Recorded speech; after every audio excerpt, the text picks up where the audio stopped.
Y en Mamífero Digital, hoy tenemos a Leopoldo Tablante.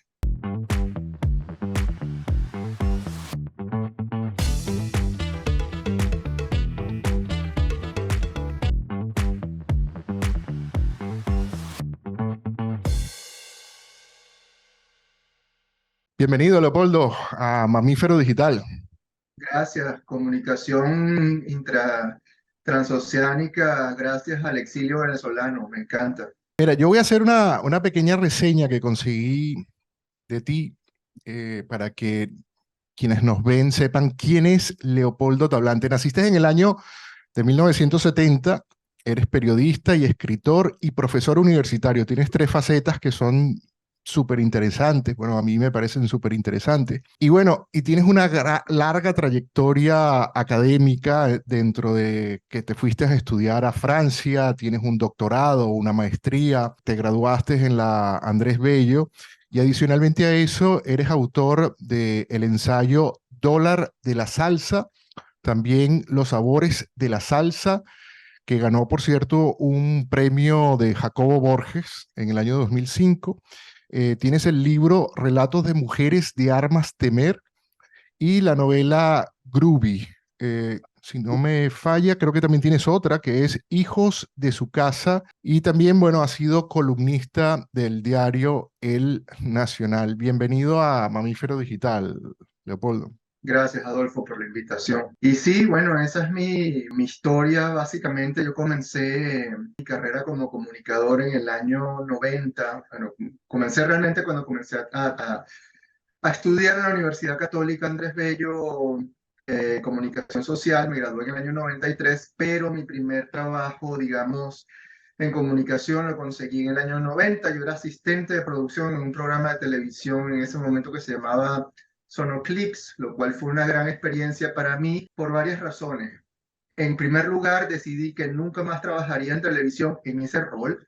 Puedo trabajar en televisión como escritor o como guionista, etcétera, pero nunca involucrado en la parte técnica del asunto, porque bueno, las horas de montaje, de edición son muy sacrificadas, la vida es un poco excesiva y a mi cerebro como que no le convenía mucho el trajín de la tele. O sea, sin embargo, fue una experiencia maravillosa porque conocí un montón de gente, conocí a los integrantes de Soda Stereo, conocí a B.B. King, conocí a Chick Corea, conocí a Paco de Lucía. Conocí a todas esas personas, les di la mano, estuve muy cerca de ellos, con lo cual, bueno, o sea, el aura de los artistas de alguna manera siempre es muy fascinante. Pero en realidad conseguí o encontré mi vocación meses después de salir de Sonoclip, cuando comencé un trabajo de asistente de relaciones públicas en una organización no gubernamental, que me permitió cogerle un poco el gusto el placer de la letra impresa, o sea, el tema de preparar textos y ver cómo se producen y digamos que atestiguar el proceso de producción de publicaciones es algo que a mí siempre me ha fascinado mucho. Y después de allí salí a trabajar en prensa propiamente dicha. Trabajé fue el suplemento dominical del diario Economía Hoy, que fue una experiencia maravillosa, donde conseguí, digamos, conciliar mis dos vocaciones, la literatura y la comunicación, el periodismo, que es lo que a mí más me ha atraído. Eso luego de haber encontrado el influjo de una compañera de clases mía en la universidad. Una de ellas se llama Gabriela Moreno, estudió conmigo en la Universidad Católica, pero al mismo tiempo ella estudiaba letras en la Universidad Central. Y era una gran lectora, era una persona que tenía una voz maravillosa para leer y de algún modo esa influencia me fascinó, de manera que hay como tres vocaciones: comunicador, periodista, escritor, y de alguna manera he tratado de honrar esos intereses. Sabes que en estos días estaba escuchando, ahora ando fascinado con el mundo de los podcasts, sobre todo porque por mi trabajo aquí en España tengo que conducir mucho y bueno, me estaba escuchando un podcast y había una chica, venezolana por cierto, que estaban hablando sobre las generaciones. Ellos se consideran, Ujú. son generación millennials y estaban hablando de ese conflicto que existe actualmente, porque los millennials son los que actualmente están ingresando al poder económico, son personas que tienen entre 30 y 40 años, en fin, que son los que mueven un poco la economía actualmente. Y el contraste contra las personas baby boomers, que son los que ya están jubilándose. Hay un choque generacional con los valores, las formas de hablar, la forma de pensar, etcétera. Y una de las personas que estaba en el podcast le decía, Epa, pero nos estamos saltando la generación X. Y la chica le preguntaba, ¿y esos quiénes son? Son tan X que no aparecen. A ver, tú sientes, Leopoldo, que, porque yo soy generación X también, te pregunto, ¿tú crees que somos como una especie de generación bisagra entre lo que son los baby boomers y esta generación millennials? Bueno, pues yo recuerdo cuando en el año 94 salió esta película Generación X con Winona Ryder y eso fue como una especie de revelación porque yo no tenía mucha idea de si yo pertenecía a o si yo tenía una identidad predeterminada de acuerdo con mi momento histórico. Y sí, somos necesariamente una generación bisagra porque bueno, en primer caso, bueno, mi primer indicio es que yo no tenía mucha idea de que hubiera una definición tan específica. Creo que los americanos son muy categóricos en tratar de categorizar qué es lo que te corresponde en función de qué tipo de consumo y en función de qué tipo de hábitos. Sí, pues nosotros nacimos en un mundo rigurosamente analógico, se dependía mucho de la mecánica. Lo que ha ido sucediendo es que nos hemos ido alejando y nosotros hemos sido testigos de ese cambio. Poco a poco fuimos entrando en la era digital a través de los videojuegos, de las computadoras personales, pero todavía teníamos, digamos, el arraigo de que las cosas, de que el mundo es tangible. Y yo creo que todavía tenemos una nostalgia de que el mundo es tangible, a pesar de que tú y yo en este momento estemos comunicándonos a través de este medio. Yo creo que sí tenemos noción de cómo funciona el presente. De alguna manera habíamos imaginado en otro momento histórico este presente como un futuro posible. Yo recuerdo cuando yo trabajaba de periodista, una de las grandes inquietudes de ese momento era las posibilidades de la realidad virtual, que iban a trastocar las nociones de espacio, las nociones de intimidad, las nociones de sexualidad, porque de alguna manera ese mundo virtual iba a reemplazar todo lo que antes había sido solamente contacto tangible y real. De alguna manera nos hemos subido al tren de la digitalidad, por llamarlo de alguna manera, con una nostalgia por el contacto. Yo creo que eso es, digamos, nos desconcertamos frente a este mundo un poco intangible que los millennials tienen, ¿no? Y que manejan mucho mejor que nosotros, o que manejan con más familiaridad porque de alguna manera nacieron incrustados en él. Nosotros todavía tenemos una nostalgia con el contacto, digamos, siempre estamos echando la vista para atrás, imaginando, wow, qué real era la vida en otro tiempo, qué cosa tan maravillosa. Como la vida se ha vuelto tan difusa, también hay problemas que a nosotros, como generación precedente, como generación X, nos parecen difusos, como las necesidades de respetar ciertos tipos de contacto con el presente, ciertos tipos de intimidad, cierta sexualidad que no es propiamente la que nosotros podemos decodificar y podemos entender. Ciertas etiquetas que ahora son ofensivas y antes no lo eran. ¿Tú crees que las etiquetas que ahora son ofensivas y antes no lo eran, o será que antes sí lo eran, pero sencillamente asumíamos, como nos decían, No, hay que sin echar... duda, sin duda lo asumíamos porque no había ningún discurso que lo contrarrestara. Pero cuando tiene, yo qué sé, movimientos sociales animados por temas como la discriminación de género o el abuso de un género contra el otro, que ahora tienen una plataforma que te recuerda, hey, no hagas ese chistecito porque es microagresión y de la microagresión a la agresión pura y dura, la distancia no es tan grande. Entonces yo creo que hay como un reflejo de ver el pasado de alguna manera, distanciarse de él, no en el sentido de distanciarse por no haber participado en él, pero sí, sí distanciarse retóricamente, reentrenar la mente para regular el discurso. Es muy complicado. Yo creo que estamos llegando tarde a corregir ciertas anomalías o ciertos excesos de lenguaje. Creo que es necesario, pero al mismo tiempo siempre vivimos desconcertados. Y en este momento yo creo que la gente está más atenta de poder,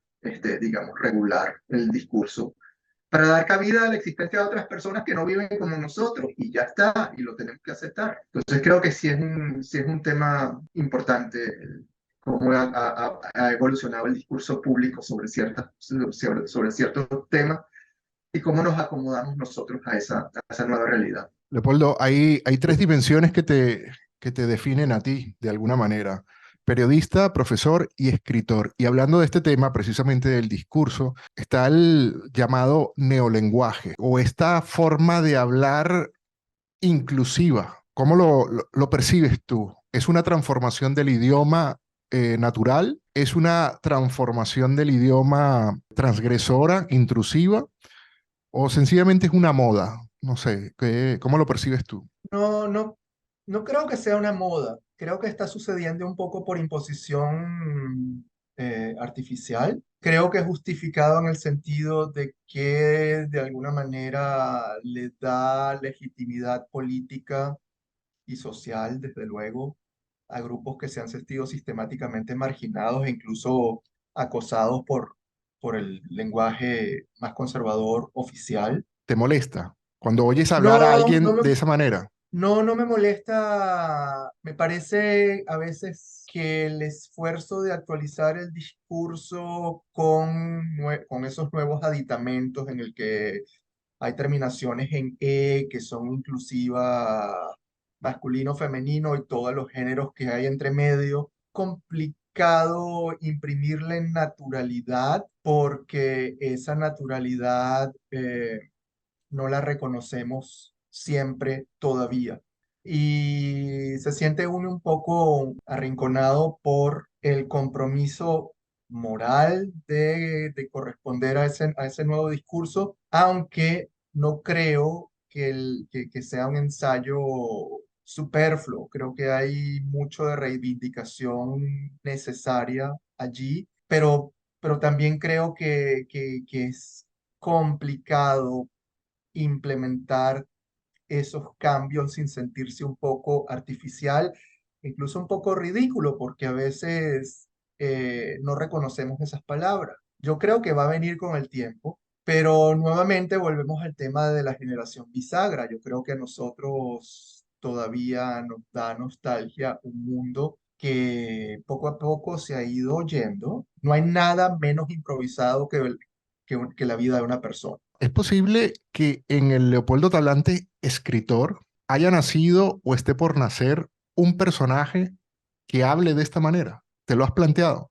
Bueno, o sea, eso es un ejercicio de estilo, es un ejercicio de estilo ambicioso, que muchos escritores en el pasado han, digamos, se han dado a la tarea de reproducir formas del habla que corresponden a los cambios del tiempo. Lo primero que me viene a la mente es David Foster Wallace, que con ese novelómetro que escribió que se llamaba El chiste infinito, creo que es que se llama en español. Él se dio a la tarea de reproducir modos de habla de diferentes comunidades, crear listas de una filmografía de un director ficticio lleno de yo no sé cuántas páginas de películas que no existen, ¿no? Algo que Jorge Luis Borges también iba por esa vía de inventar autores que no existían y formas de habla que no existían. O sea, digamos que esa siempre es una tentación estilística importante que interpela mucho a los autores, pero que es muy difícil de lograr porque es un ejercicio consciente. Y es un poco lo que pasa con el lenguaje inclusivo. Para, de alguna manera, ser leal o ser cónsono con ese lenguaje inclusivo, uno primero lo tiene que pensar antes de decirlo. Y cuando uno piensa para decir, la torpeza es el único resultado garantizado. digamos, eso va a sonar siempre muy extraño. Pero sí, yo no tengo ningún plan literario en este momento en el que haya un personaje que se exprese en esos términos. Pero en caso de acometer una tarea como esa, creo que lo que me llamaría la atención es justamente cuán confuso es ese lenguaje para transformarse en un lenguaje natural. Esa naturalidad va a venir en algún momento. A ver, Leopoldo, te voy a hacer unas preguntas un poco íntimas. Tú respondes lo que tú quieras, ¿Ok? pero lo necesito para argumentar la gran pregunta. La primera es, ¿tú crees en el libre albedrío o en el destino?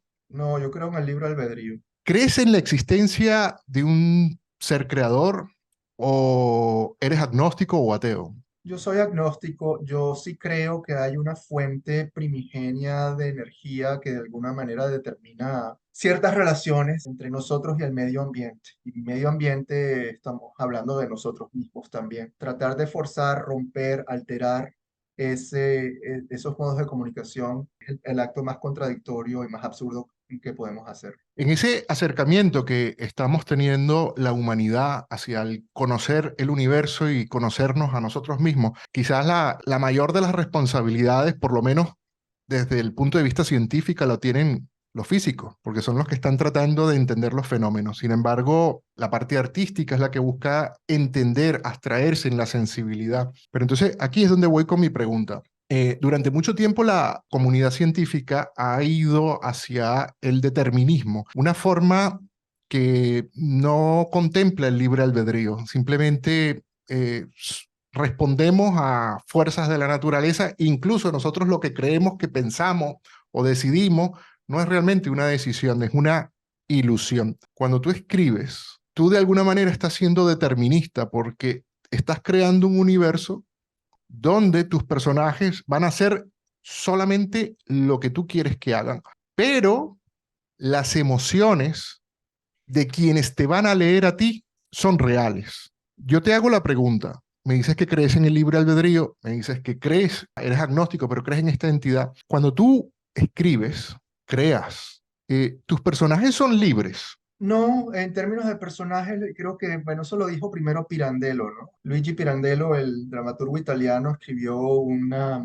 personajes en busca de autor. Y creo que lo que él quiso plantear en esa pieza era que de alguna manera había la diferencia emocional o del perfil emocional o del perfil psicológico de los personajes depende una capacidad creadora que tenga la potestad o la fuerza o la voluntad de conformar la identidad de esos personajes. De hecho, los personajes son libres en el sentido de que ellos existen ya a su aire, una vez el autor los ha plasmado en el texto, pero son de alguna manera seres artificiales. Y yo creo que toda la literatura es artificial. De hecho, cualquier texto de alguna manera plantea una idea de artificialidad sin la cual nosotros no podríamos interpretar y comprender lo que pasa en un texto. Los textos no son ilimitados, ni siquiera los textos que se quieren como prácticamente como superficies ilimitadas tienen un formato y nosotros funcionamos en ese formato prescrito. De manera que sí, los textos no plantean una idea de libertad infinita porque no lo pueden hacer, ni siquiera el texto más evanescente y más difuso tiene una superficie, tiene un formato, tiene un principio y un fin, y dentro de ese principio y un fin nosotros imaginamos cosas abstractas como por ejemplo la idea de infinito. Yo no creo que los personajes sean libres, yo creo que los personajes lo que son es receptáculo un poco semiológico, digamos, son como una especie de receptáculo de tipos humanos que imprimimos allí para darles una identidad y esa identidad es lo que de alguna manera sobresale para el lector y el lector define, bueno, esta es una persona impulsiva, esta es una persona insatisfecha, esta es una persona confundida y la interacción entre esos personajes es lo que de alguna manera articula la historia. Pero no creo que haya personajes que no son completamente libres. El trasfondo de libertad es la libertad del autor para descargar en esos seres inventados inquietudes personales. Nosotros tenemos la capacidad de comprender o de confundirnos, pero digamos, nos estamos confundiendo con insumos que son accesibles para todos. Cuando uno dice, wow, esta película es un enredo increíble, yo no entendí ni papa. El no entender ni papa implica, no pudimos conseguir las coordenadas a la historia y probablemente no pudimos seguir los conceptos de la historia, pero también el lenguaje de esa particular historia que nosotros no comprendimos nos inhibió. De alguna manera, ese lenguaje mandó hacia nosotros una señal que nos permite decir, pues no, no estoy viendo la relación. Pero por lo menos el lenguaje me advirtió que no la iba a comprender. Es una cosa muy extraña. Por cierto que me vino inmediatamente a la memoria, no sé si viste la película de Christopher Nolan, Tenet. No, no la vi, fíjate tú, lo Vale, siento. esta película, quienes la miran, quienes la ven, salen precisamente con esa reflexión. Hay quienes la ven creyendo que la han entendido y les parece maravillosa, y hay quienes sencillamente no entendieron nada y dicen, nada, no entiendo nada. Prefiero otras películas del autor porque de esta no entendí nada. Bueno, y es de ciencia ficción, no sé si es un área de películas que te gusten. No, No la sé, voy a ver, o sea, habría sido bueno verla para tener esta conversación, pero yo no la vi, así que lo siento, no puedo participar en el debate.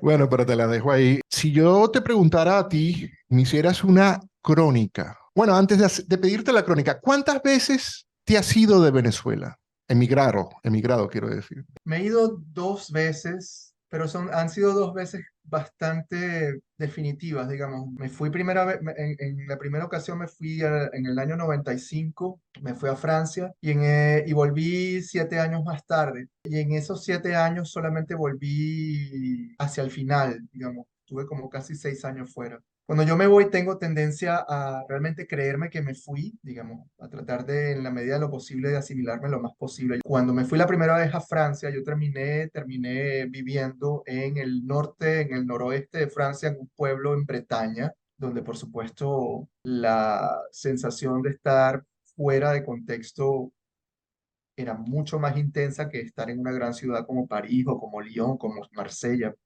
Porque bueno, porque era un lugar muy rural, era un lugar donde a pesar de que van muchos turistas, es un lugar de personas muy locales, que tenían un acento muy fuerte, que en algún momento tuvo una crisis emocional porque no me podía comunicar corrientemente, naturalmente con las personas. Esa crisis me estalló un día tratando de llamar a mi familia en Caracas, nadie me contestó el teléfono, andaba yo muy frustrado porque mi francés andaba muy maltrecho o no lo había, o no existía, más bien. Después de esa crisis, descubrí una especie de fuente de serenidad interna de la que dependió mi aprendizaje de la lengua. Y en ese momento caí en cuenta también de que el aprendizaje de una lengua que no es la propia, digamos, depende un poco de dejarse ir. Y aprendí en ese sentido a dejarme ir. Yo no soy una persona que se deja ir con facilidad, pero para ese proceso fue crucial esa experiencia. Yo volví a Venezuela en el año 2002 con una identidad hecha en esos 7 años que no era la misma con la que había llegado en el 95. Y después me vine a los Estados Unidos en el año 2009. Pero ya me vine muchísimo mejor equipado porque ya había tenido una primera experiencia de expatriación y ya sabía lo que me iba a encontrar. Pero el tema de ya de reconstruirse y de reconstruir una identidad en una lengua que no es la propia, porque mi francés andaba muy bien, pero mi inglés no tanto, pero ya sabía con la experiencia, la primera experiencia, cuál iba a ser el reto de adaptación, ya estaba mucho más equipado. Y bueno, y no es por casualidad que yo me gane hoy la vida, no como profesor de comunicación, no como profesor de estudios culturales, que para lo que me formé en Francia, es como profesor de lenguas. Yo doy clases de francés ahora, di clases de español en otro tiempo. Esa experiencia, que no siempre es fácil, de hecho no es fácil para nada ser profesor de lenguas, tiene que ver con que yo creo que en el proceso de irme, encontré una manera de reconocer que la adquisición de una lengua es básicamente un proceso emocional. O sea, nadie aprende una lengua nueva desmoralizado. Nadie, porque una lengua nueva te pone en una situación de vulnerabilidad tremenda en cuestión de segundos. Uno está muy disminuido. De manera que lo que hay que hacer en la medida de lo posible, y no siempre uno es exitoso en esa empresa cuando tienes estudiantes enfrente, es tratar de darles a esos estudiantes las herramientas emocionales para que ellos se sientan lo suficientemente cómodos de estar en una situación de vulnerabilidad. Bien, y precisamente lo que te quería preguntar, en ese recorrido, te fuiste de Venezuela en dos épocas, las dos veces. Ujú. Extraordinariamente interesante en el contexto histórico del país. Sin caer en el tema político, porque no me interesa demasiado realmente, lo que me interesa es tu experiencia de cuando decides emigrar en el año 95, la Venezuela que te consigues en el 2002, son realmente dos Venezuelas muy distintas. Sí, son dos Venezuelas muy distintas, pero son dos Venezuelas correlativas. Yo me fui en el año 95 porque cuando terminé mis estudios en Venezuela, yo introduje mi tesis de licenciatura en Venezuela a un concurso que se hizo durante varios años que se llamaba Premio Carlos Eduardo Frías a la tesis de comunicación. Yo gané el primer premio de ese concurso en el año 94.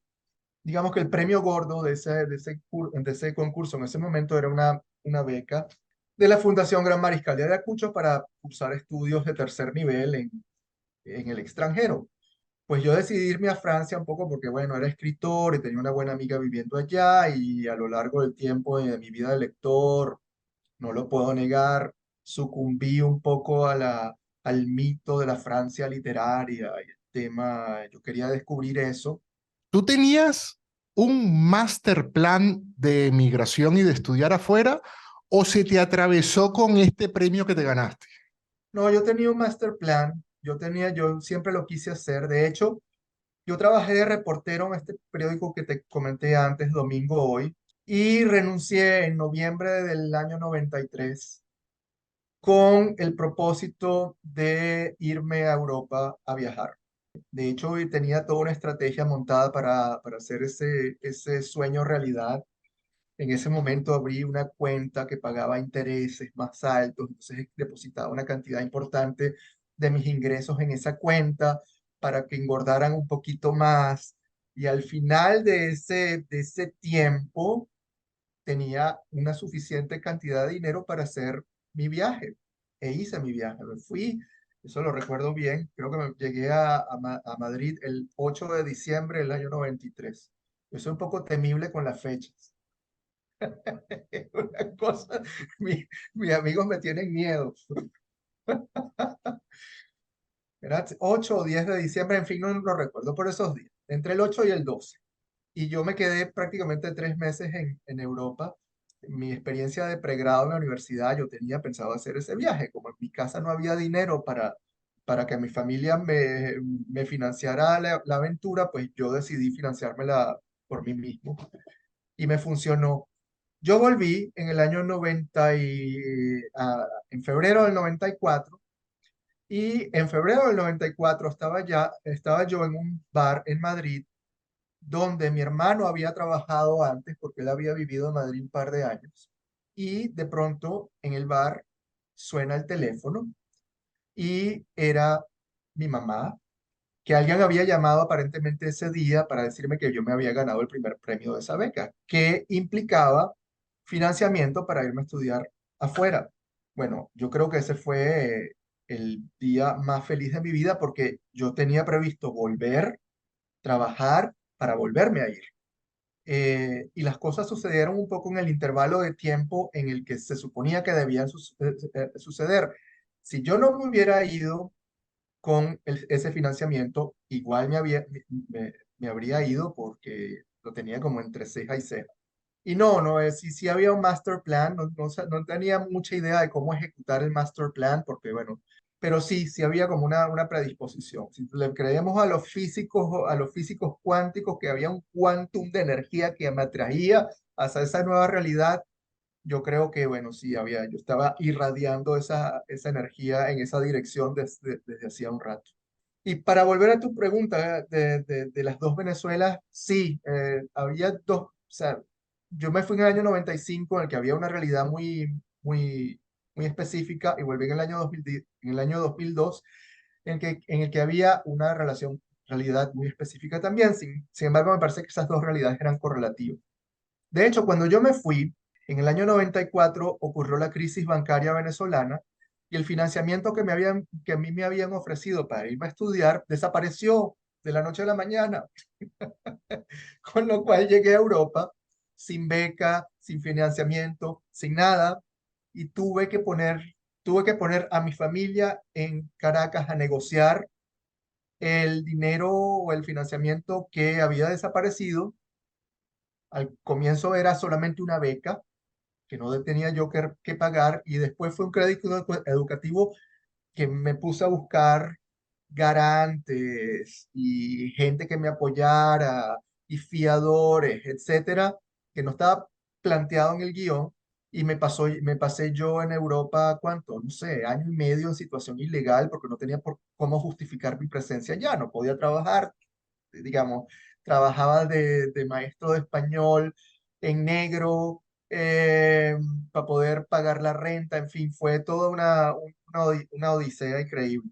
Yo viví, fue una experiencia muy traumática porque realmente me la pasé muy mal en términos de mi manutención allá, fue terrible, o sea, fue en el año 96, lo recordaré yo como uno de los años más precarios de una existencia que ha tenido momentos precarios intensos. Y después volví en el año 2002 con la revolución bolivariana, a todo vapor, cerca del despido de los ejecutivos de PDVSA por televisión y el Pito y Chávez y la confrontación oposición-oficialismo y el tema político. Y viví en esa Venezuela confrontada, espasmódica, violenta, imprevisible durante 7 años, con una sensación muy extraña. Uno, con una pereza increíble de volverme a mover, porque a mí había parecido que la historia de ser inmigrante es agotadora y es absorbente. O sea, tú realmente tienes que ponerle el cuerpo y el alma a esa experiencia para poderla afrontar con gracia y con sentido del humor, pero es exigente. Cuando yo volví a Venezuela dije, yo no sé si estoy preparado para volver a hacer esto, pero estuve preparado y me volví a ir.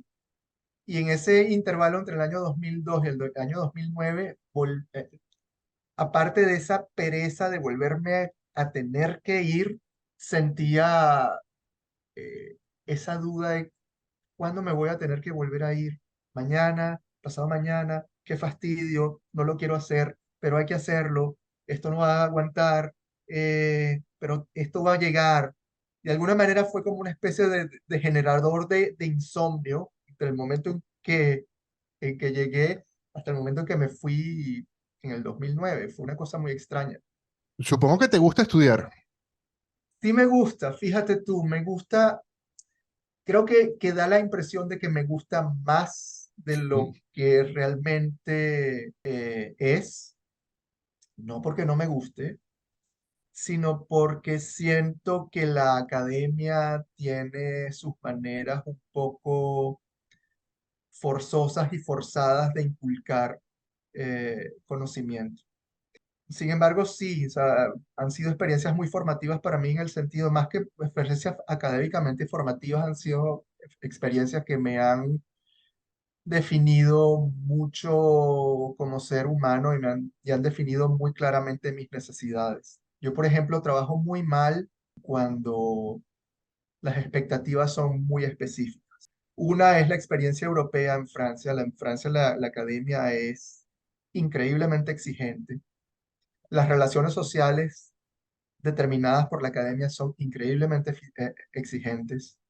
Hay como una especie de celo de demostrar que uno está en todas, que uno conoce, que uno sabe. De hecho, bueno, la gente te pregunta, da por sentado que tú la sabes, pero digamos, es una manera de someterte a prueba, a ver si tú puedes salir de este atolladero. la sociedad académica en Francia, la sociedad en general en realidad, la sociedad, digamos, de clase media funciona bajo los términos de que hay un bagaje que se supone que tú debes conocer. Y la crítica es muy dura, la crítica es incesante, es dura. Ellos tienen ese ímpetu del espíritu crítico que a mí me traumatizó terriblemente cuando me enseñó mucho también sobre cómo a mí no me gusta trabajar. Y me enseñó también maneras de sobrevivir esa presión, ¿no? El sentido del humor es fundamental para muchas cosas. Eso por una parte, ya ahora recientemente terminé una maestría en los Estados Unidos en el cual la manera de abordar es completamente distinta. Es un poco más atlético por los estadounidenses, porque nosotros también somos americanos, son como más aeróbicos, ¿no? Siempre están en movimiento, siempre están haciendo algo, siempre te están preguntando algo, siempre te están poniendo una tarea. O sea, todo el mundo está haciendo tareas todo el tiempo. Incluso cuando el espíritu no está de buenas para estar en movimiento todo el tiempo. A mí eso tampoco me funciona. Una cosa increíble, porque a pesar de que yo estoicamente haga mi trabajo y haga mi tarea y escriba mis documentos, creo que lo que más me inhibe, o lo que más me inhibe en el sentido de que no es que no lo haga, sino que no siento que estoy haciendo lo mejor de mí, ese universo, ese umbral de expectativas específicas en el que se supone que tú vas a hacer tu mejor trabajo porque hay un consenso social que te dice que puedes hacer. De manera sí, sí me gusta estudiar, pero creo que los estudios me han dado me han dado un poco la noción de cómo me gusta hacer las cosas. Yo necesito silencio y libertad para poder avanzar. De otra manera, ando como un poco, no soy muy productivo, francamente. Sin embargo, cuando tú te has sometido a ese nivel de disciplina, a esa constancia de tu entorno académico, de buscar la excelencia, la gran mayoría de los seres humanos somos mediocres. Son pocos los que, quizás como un Cristiano Ronaldo, a través de la disciplina, la constancia y una determinación que parte de su, yo creo que un poco de su personalidad, logró convertir a lo que era una figura de un jugador bueno en un jugador excelente, a diferencia de jugadores con talento como Messi, que con disciplina y con constancia también, pero que tenía un talento natural. ¿Qué tantos elementos de frustración tienes tú como profesor y como persona cuando el entorno no cumple esas expectativas o esas necesidades que puedas tener tú, Leopoldo, a la hora de entablar una conversación, a la hora de solicitarle a un alumno un nivel que quizás no está dando? Bueno, son innumerables, pero al mismo tiempo, yo creo que una de las grandes enseñanzas, expectativas exigidas y expectativas traicionadas, en mi caso, es la habilidad de poder distraerme. Yo no soy una persona distraída, nunca lo fui. Bueno, ahora sí lo soy, francamente, pero yo nunca me caractericé por ser cuando era niño, cuando era adolescente, mi primera juventud, era un tipo como muy alerta y aparte muy implacable con lo alerta que estaba, ¿no? O sea, de alguna manera ese no ser distraído y querer imponer ese espíritu de alerta es una forma de egoísmo. El hecho de que haya instituciones o situaciones o contextos en los que las expectativas son muy altas, o en las que uno aplica expectativas que no son cónsonas, no son congruentes con lo que a otros entornos son capaces de producir, enseña sobre todo a distraerse y no a dar por sentado que ese es la media, esa es la media universal, porque, bueno, eso es una de las peores historias de ficción que uno sabe, una historia de ficción terrorífica que, bueno, que no ofrece mucha capacidad de conciliación, de compasión, de nada. De hecho, a mí me parece que no sirve para nada, absolutamente. Creo que es bueno exigirse lo máximo que uno pueda llegar a dar a partir del insumo de sus propias de sus propias limitaciones y de sus propios talentos, por supuesto. Pero tu talento tiene un rango de acción. Leopoldo, ¿en qué faceta te sientes tú más cómodo? ¿Periodista, profesor o escritor?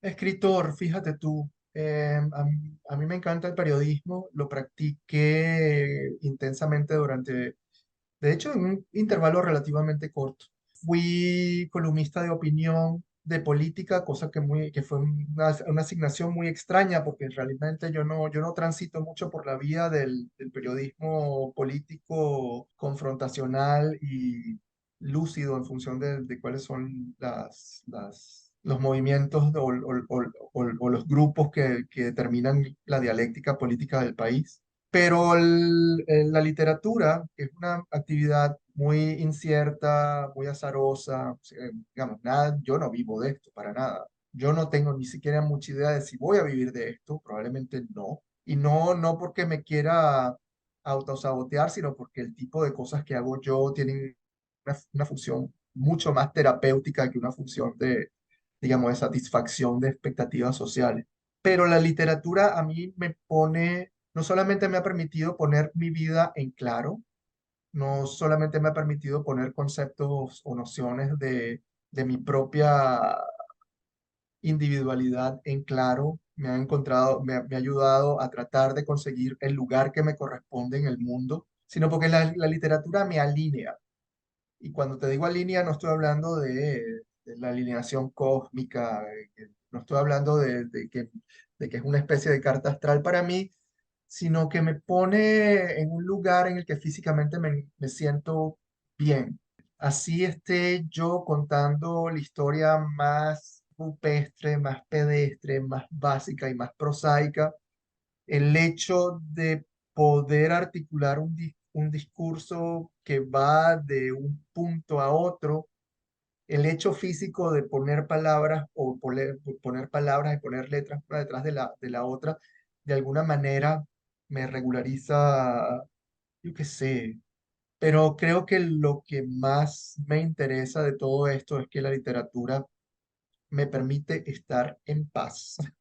Es una cosa muy curiosa, a pesar de que uno pueda escribir cosas que a veces derivan de traumas, el hecho de poner esas experiencias o esas anécdotas sobre el papel me permiten trazar mi mapa de coordenadas para la existencia. Y eso es lo que a mí me interesa. Cuando tú escribes, tú sientes algún tipo de tormento personal, algo así como le pasaba a Truman Capote, o tienes algún tipo de caos existencial como el que vivía Charles Bukowski. ¿Qué es lo que a ti te mueve? Nada de lo que me comentaste explícitamente. Yo creo que lo que te comenté antes, el hecho de poner palabras una detrás de la otra de alguna manera me alinea con la persona que soy, con mi noción del tiempo, con cómo funciona mi cuerpo. También es una me permite establecer una especie de orden artificial dentro de, por supuesto, el caos y el desorden de una vida que ha tenido su buena dosis de caos y desorden. Poner eso en papel de alguna manera te permite ir reconociendo, como decía este señor Dyer en los años 70, tus zonas erróneas y tratar de monitorearlas, tenerlas allí. También de alguna manera poner algo en el papel te permite dejar ciertas cosas en el pasado o actualizar esos mismos traumas con su versión más reciente. ¿Cuál fue el Ajá. primer libro, a ver si lo recuerdas, cuál fue el primer libro que te gustó? El libro que me inspiró y que me puso entre ceja y ceja el deseo y el placer presunto de ser escritor fue la novela La vida exagerada de Martín Romaña del escritor peruano Alfredo Bryce Echenique. Es un libro tristísimo aparte, pero es un libro triste, divertido, es un libro como que tiene mucho sentido del humor, porque es la historia de un personaje bastante triste y bastante, es un hombre expatriado y supongo que inspirado en la propia historia de exilio de Bryce a principios de los años 60 en Francia. Yo cuando leí ese libro y cuando reparé en los artificios verbales que este personaje se inventó para tratar de reírse de sí mismo en una historia tan triste que incluye falta de seguridad en sí mismo, yo qué sé, infidelidades, o el temor a que alguien le sea infiel, crisis de adaptación, nostalgia por el mundo perdido en Perú, etcétera. Lo que a mí me llamó tanto la atención, aparte no recuerdo propiamente cuál es la línea argumental de ese libro, porque lo leías cuando tenía 17 años, pero no lo olvido. Yo reconocí algo en ese libro que me impelía a querer hacer lo mismo. Es un libro que fue muy formativo y fue muy impactante para mí. En la medida que vas tú poniendo tus cosas en el pasado en orden y vas haciendo ese proceso terapéutico de escribir, pero vas revelando elementos de tu vida a través del libro, a través de la ficción, pero que, como ya tú has comentado, inspirado o reflejado en cosas que tú has vivido, en personajes con los que sí has estado. ¿Te ha traído algún problema? ¿Te ha traído algún conflicto? ¿Qué tan transgresor te has sentido tú al decir, voy a contar esta historia más allá de las consecuencias que me pueda, porque necesito contar esta historia? ¿Se han reconocido algunos personajes al leerte? Supongo que sí o supongo que no, porque mis personajes son como híbridos de varios personajes. Bueno, algunos no son tan híbridos y supongo que deben dar un par de ideas que pensar allí. En la medida de lo posible trato de inventar, o sea, digamos que en la medida de lo posible trato de asegurarme de que las circunstancias en las que las historias pasan sean lo suficientemente compactas, limitadas, como para que no haya mayor noción de que estoy agrediendo moralmente a alguien. Pues claro, o sea, siempre existe la tentación de censurar ciertas cosas porque se parecen a la realidad o no, pero incluso lo que uno cuenta con respecto a cosas del pasado, los recuerdos son de alguna manera tan limitados, en el sentido de que muchas veces obvian los detalles, las circunstancias, las motivaciones, y lo que impera muchas veces esto es la idea de que, wow, esto, esto puede ser una buena historia. Cuando uno piensa las cosas en esos términos, hay mucho de arbitrariedad, en el que la ficción de alguna manera se ocupa de neutralizar la identidad de los autores. La autoridad de los autores, no de los autores, la identidad de los personajes. Pero claro, siempre hay un elemento de riesgo, ¿no? Al que uno tiene que estar un poco expuesto y depende del tipo de literatura que uno haga. La mía va un poco en el sentido de reflejar un entorno de clase media venezolano que siempre me ha obsesionado mucho a partir del punto de vista de sus errores al tratar de interpretar nuestra propia realidad.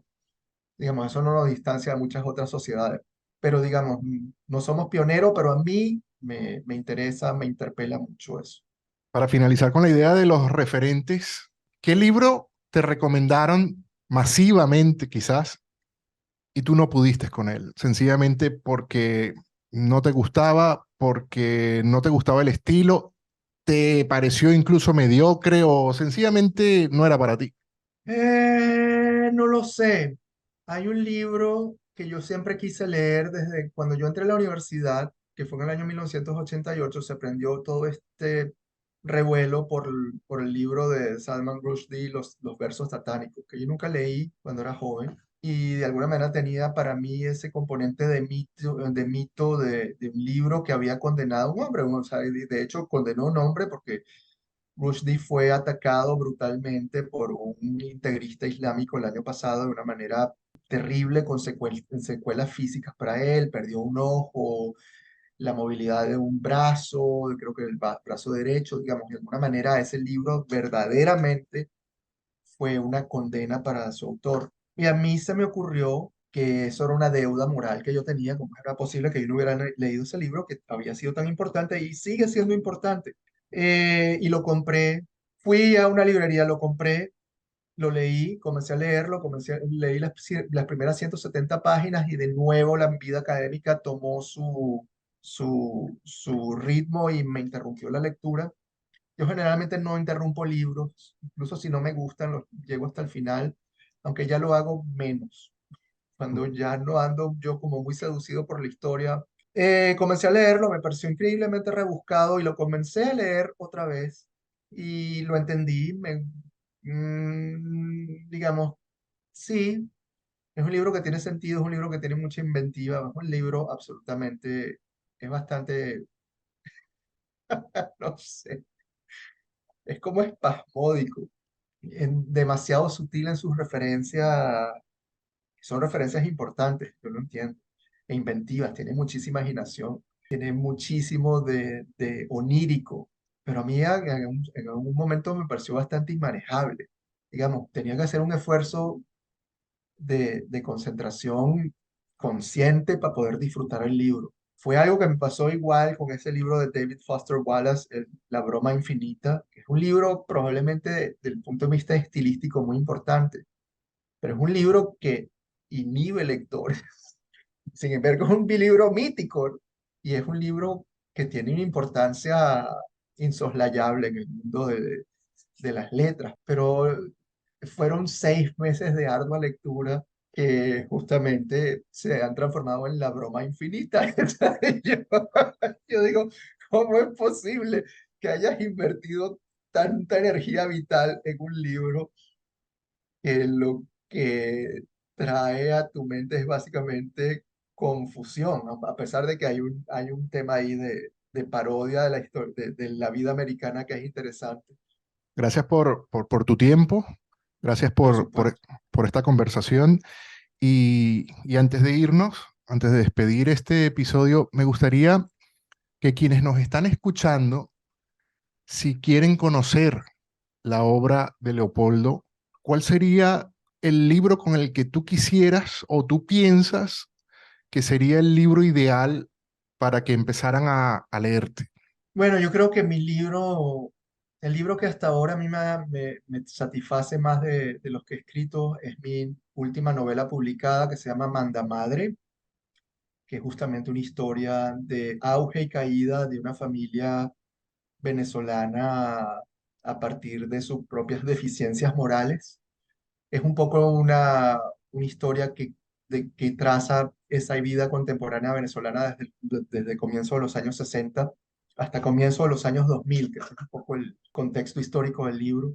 Verdaderamente es un libro en el que cuando lo escribí, en el que invertí lo mejor de lo que yo podía hacer.